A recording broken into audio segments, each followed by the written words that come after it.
Hartley welcome करता हूँ, दिली इस्तकबाल करता हूँ और हार्दिक स्वागत एवं अभिनंदन। कहना कुछ नहीं है, ये मेरा जस्ट लाइक एहसन और शीश है और एक शख्स थे ज़फ़र वारिस खान, हमारे बड़े 70 फिल्में उन्होंने की हैं।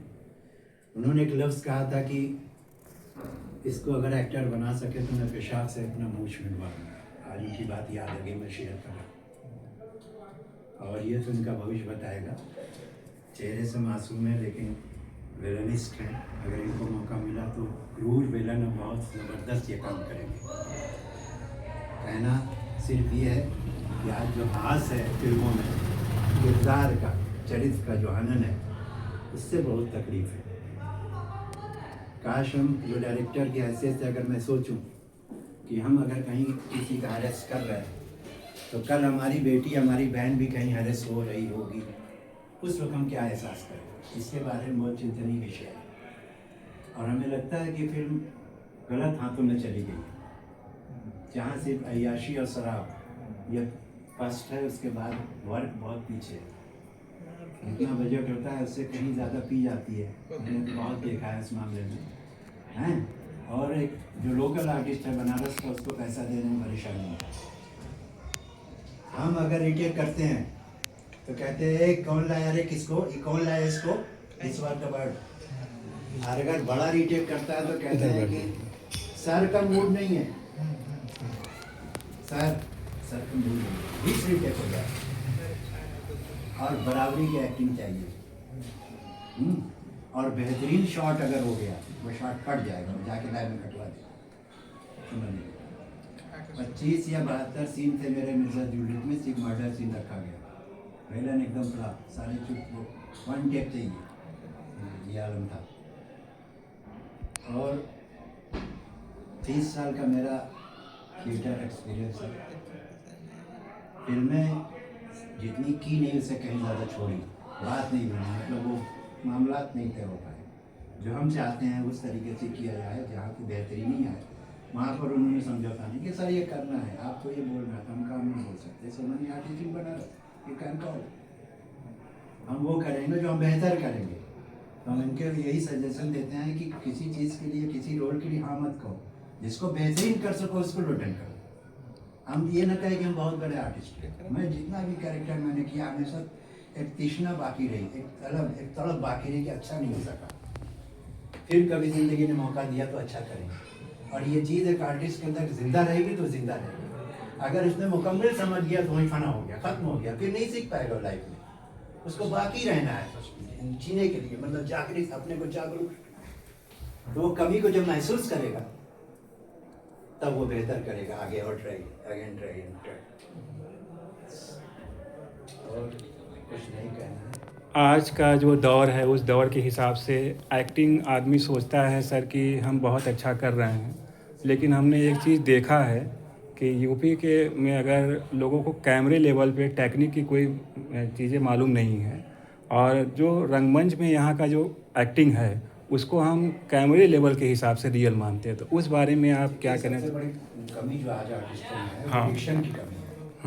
हम पहले एक्टिंग सिखाते हैं, पहले डिक्शन सिखाई, प्रोनाउंसिएशन करेक्ट करिए बस।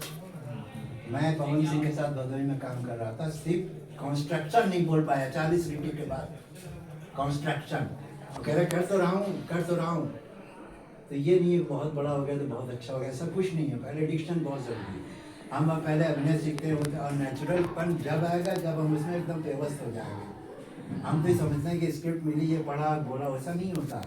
You have to feel, you have to test, you have to go in depth, then you feel, then you do something. जी सर, आपने काफ़ी काम किया है अपने लाइफ में, चाहे वो नाटक हो चाहे वो फिल्म हो। उस अकॉर्डिंग कुछ एक ऐसा एग्जांपल दीजिए हम लोगों को जिससे कि थोड़ी सी चीज़ें बाई कैरेक्टर क्लियर हो कि क्या क्या मतलब कैसे आपने किरदार को किया और क्या क्या होना चाहिए आज के अकॉर्डिंग।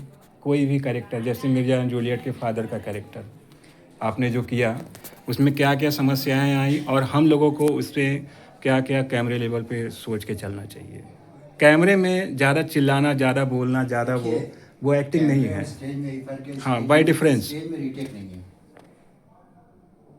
और आपको आखिरी सीट तक सुनाना है अपनी वॉइस को, लेकिन वो बूम लेके आपके पास आते हैं फिल्मों में। You will have to feel only मैं जा रहा हूँ मतलब वो ले लेंगे वो उतना। यही आर्टिस्ट नहीं समझ पाता। बनास का जो थिएटर था, सुन रहा हो इतना मुंह बन गया, वो चेहरा हो गया, वो सब नहीं होता है। बस फील करो तो खुद कहते हैं मैं आ रहा हूँ ना। और यहाँ जो थिएटर वाला आर्टिस्ट जब वहाँ जाता है ना, तो हमने तो देखा है सीन से पहले एकदम मस्ती हो रही है, डूब जाइए, स्क्रिप्ट पहले स्क्रिप्ट लीजिए, तुरंत डूब जाइए। जब तक आपका सीन नहीं होता तो कुछ नहीं, किसी से बातचीत नहीं है। हम लोग अभी वो कर रहे थे रक्तांचल, हाँ रक्तांचल, वो दर्पण सिंह था, सोनी में काम करता, वो एसपी बना था। उससे मेरा एक कैरेक्टर था गूंगे बहरे का, टफ कैरेक्टर, और गूंगा बहरा भी है और चश्मदीद कबाब ये मॉडल। अब समझ मुझे बोलने ही नहीं दिया गया। सुमन जी ने रोल दिलवाया, कहा कि भैया दीजिए इनको वॉइस। कहीं नहीं, हथियार से सभी खेलते हैं, हम इनको बगैर हथियार खेलेंगे। ऊपर वाले की मर्जी थी। तो अच्छा लगा सर, आपने अपने जीवन का कुछ अनुभव हम लोगों को दिया। हाँ, एक छोटा सा फूट है। हाँ कुछ, जी सर। अच्छा नहीं कर पाऊंगा, बस थोड़ा सा है। आज से 20 बरस पहले मेरी माँ, मेरा छोटा भाई भूख और बीमारी से तड़प तड़प कर मर गए। फिर मैं किसी तरह भाग कर मुंबई आया। स्टेशन पर उतरते ही फुटपाथ पर एक दोना देखा जिसे कुत्ता चाट रहा था। मैं दोना देख कर रुक गया। अचानक पीछे से भीड़ आई और मुझे पकड़ ली। मैं कुछ समझ नहीं पाया, उनको समझाया, लेकिन पुलिस ने मुझे चोर की संज्ञा दे दिया। मैं सलाखों के पीछे ढकेल दिया। 3 साल तक उस गुनाह की सजा भुगती जिसमें मैंने की ही नहीं। एक एक लम्हा एक एक साल की तरह गुजरा, और एक एक साल एक एक युग की तरह। सजा खत्म हुई, फिर मैं बाहर आया, सोचने लगा अपना भविष्य, कुछ नहीं समझ में आया। फिर मैंने एक फैसला लिया और इस अंधे कानून के आगे अंधे काम करने लगा। इस तरह कल का वो लाचार रामू आज किंग ऑफ द सिटी बन गया। आज हालात वो है कि हम जिस रास्ते पे चलते हैं वो रास्ते उजाले करते हैं। दौलत पाँव की जूती बन गई, शोहरत सर का ताज।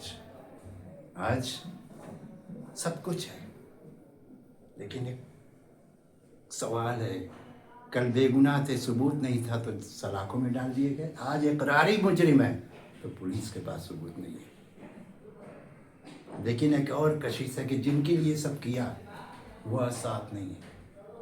वो हाथ साथ नहीं है जिन्होंने कभी राखी बांधी थी। वो हाथ साथ नहीं है जिन्होंने कभी सहारा देके चलना सिखाया था। वो हाथ साथ नहीं है जिन्होंने कभी अपनी गोद में बिठा कर लोरी सुनाई थी। वो साथ नहीं है। तो कभी कभी लगता है कि वही दिन गुर्बत के अच्छे थे, कुछ नहीं था लेकिन मोहब्बत का थी। Thank you sir.